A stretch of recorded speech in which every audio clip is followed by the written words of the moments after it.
analog binary language of Harmetics. Explain that.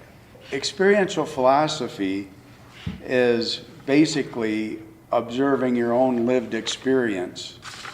You notice these reoccurring patterns. You seem to complain about what you don't want, and that becomes a recursive loop, and when you're focused on what you don't want, you get more of the same experiences. So the more you complain, the more you get the same.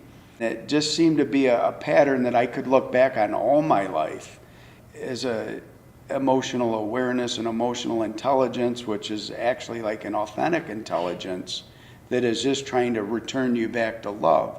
So fear doesn't become a disorder, it becomes more of a discoherence in your field, so to speak, where you'd have the two poles of an emotional fear and emotional love, and the only thing that separates you from love is fear, yet the only thing that returns you to love is that discomfort. So that's what experiential philosophy is, not judging how you feel bad or good, but being curious and wondering, why do I feel this way? Why am I anxious?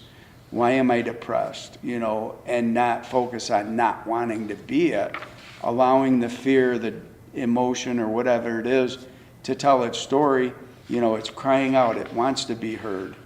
The experiential philosophy, the energy within me, evolved by just paying attention to energy. By definition, energy is the ability to create motion or movement. And I believe there are two invisible forces that create movement within ourselves and those around us.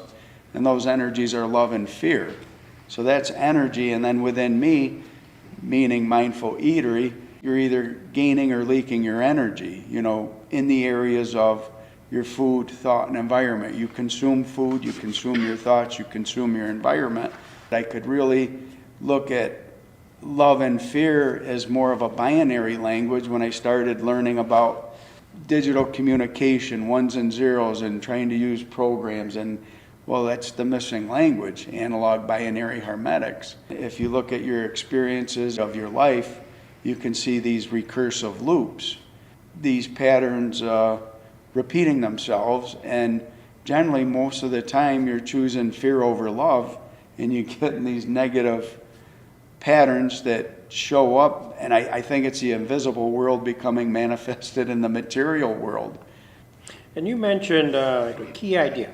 Instead of suppressing fear, analog binary Harmetics encourages recognizing it as data, a signal that sometimes is out of alignment, and using its discomfort to guide us back towards love.